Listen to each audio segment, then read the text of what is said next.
Hey everybody, welcome back. So in this video, we're going to talk about this wave-particle duality that you've heard me mention before. So after the photon model comes out and has this success, right? People are like, okay, so what is light? Is it an electromagnetic wave or is it a stream of photons, right? So people debated this back and forth, and it's still being debated to this day, exactly what is light. But the general consensus is that, well, it's both. So light is a form of energy that has what we call wave-particle duality, and particle referring to the photon. Now, the way this works is that sometimes light acts as a wave. So to explain some physical phenomena, you have to model the light as a wave. But for other physical phenomena, you have to model it as a stream of particles, these photons. That's just the way it is. Again, this is still being debated. Some people think that no, light is something. We just don't have all the information and we just don't have a complete description of light, right? It's just one thing. Other people think, nope, this wave-particle duality is part of nature, if you will. And I think it'll be debated forever. The important thing is that we have a way to model light, to explain what we observe, and to engineer with these models, to make things with these models. Okay, so that's what we mean by wave-particle duality. And as a demonstration of this, I'm going to go back to the double slit interference pattern. This picture on the right is one of my favorite pictures of all time, okay? So what's going on? Because it really, a picture is worth 1,000 words. It really summarizes the wave-particle duality of light. I remind you guys, in the double slit interference pattern, we send light through two slits, right? And what we observe are a series of what we call fringes, bright fringes and dark fringes, as you see in this photograph. So the centers of these fringes, right, we can predict exactly where those centers are going to be. We can predict the pattern that we see. And the way we do that is by saying that light is a wave. So what's happening is that when the light wave goes through these slits, it diffracts, it spreads out. So we get two waves leaving the slits. The waves spread out, they overlap by the principle of superposition, right? We can add them up when they arrive at the screen and we get the interference pattern. All right, so what's going on over in this picture, this photograph over here? So this was about 1985 that they did this. Although people have been doing or surmising that this was what was going on. But here is an experiment where with their sophisticated light detectors, they are actually able to detect single photons hitting their detector. Okay, so what they did is they sent the light through two slits, yes? And then they let the light hit this detector. So what you see in this top picture is that you don't automatically see, yes, the interference pattern. This is after, now, oh, I should mention that they're doing this with an extremely low power. So very, very, very low power beam. Okay, so this is after 10 seconds of exposure on their detector. And all you see are these dots. So what you're seeing is you're seeing individual photons hitting this detector screen. But you don't see, right, immediately the interference fringes. But if you wait, I'm sorry, this was 10 seconds, not 10 minutes. This one's 10 minutes. So this is 10 seconds. If you wait 10 minutes later, look at this. The photons have hit the screen in such a way as to produce the interference fringes. So what they're showing, what this experiment shows is that, look, when the light is hitting the screen, it's individual photons hitting this detector screen.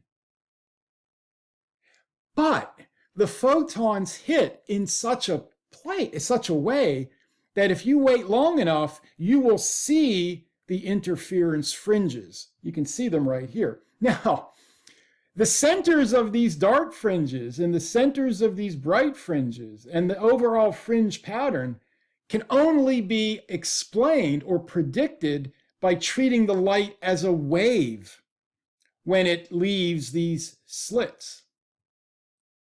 But yet when the light hits the detector screen, it's definitely acting as photons because you can see the individual dots. That, my friends, I mean, I think that encapsulates the mystery of the wave-particle duality, but you can't deny that those are individual dots forming this pattern, yet to get the pattern, you have to treat the light as a wave, or two waves, I should say, that are overlapping, right? So it does appear that light has this duality to it. And if you want to predict the pattern, then you have to treat it as waves leaving these slits. Okay, but the pattern is actually built photon by photon. Okay, now some people say that, well, no, I'm going to say that light is a photon, right? It's just a stream of photons, but then how do you explain the pattern that's produced, right? So the double slit, I think, again, encapsulates this whole idea of wave-particle duality, okay? All right, now, to make things even more interesting, turns out that wave-particle duality also extends to matter. Remember, there are two things in the universe, matter and energy. So light is a form of energy, and we see this wave-particle duality. So people started asking, well, what about matter? That's the other component of the physical universe. Is there a wave-particle duality to matter? Now, certainly up to this point, matter has been treated as particles, right? Bigger objects are just collections of smaller particles. Nobody had seen any evidence that you can treat something made out of matter, i.e. a particle, as a wave. Well, turns out you can. Now, it turns out that the wavelength of particles is extremely tiny.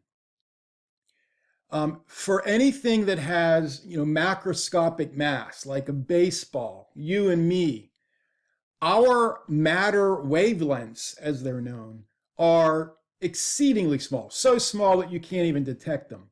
But if you get particles that have a very tiny mass, like electrons, protons, neutrons, atoms, their matter wavelength, while still small, is detectable. You can do experiments that probe for this tiny wavelength, and you will get results of these experiments where you have to treat these particles as waves. Okay, so this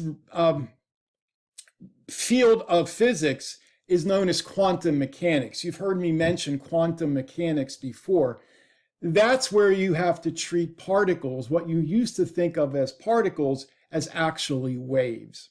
Okay, so we're not going to get more into this because we're just looking at light in this course, but the field of quantum mechanics is extremely interesting. And so there are a cajillion examples of this, but I'll just throw out a few. So people like to use electrons to show wave-like nature of matter because electrons are readily available, and a typical wavelength of an electron, a matter wavelength, is going to be on the order of angstroms. So you can, I know that's still small, but you can design experiments where you see ramifications of that wave-like nature. So for instance, just like light diffracts when it goes through like a diffraction grating or a series of slits, you can actually get electrons to diffract through certain materials. So if you have a really thin foil of metal, for instance, or some solid, a thin layer of a solid, you can send a beam of electrons going through there, and they will produce a pattern that looks like a diffraction pattern that you would expect with light. There's something called an SEM. You guys may have heard of that, a scanning electron microscope that's used to give us really high power magnifications. You may have seen SEM micrographs of, like, insect eyes and insect parts. And in those SEMs, the electrons are actually behaving as waves, just like light waves in a conventional microscope. And then the whole field of atomic physics, the physics of the atom, it's actually, to get everything we observe about atoms, you have to treat the electrons not as tiny particles orbiting the nucleus, but really as waves that are traveling around the nucleus. Even though we sometimes still think about electrons as particles orbiting the nucleus, the best description is to treat them as waves. Okay, so this wave-particle duality does appear to be part of nature, and the two components of our physical universe, matter and energy, have this wave-particle duality. Okay, I'm going to end the show there, and that ends this subpart. In the next part, we're going to look at some atomic physics. We're going to look in more detail at how light is emitted and absorbed in an atom, and then talk about lasers. See you then. Bye-bye.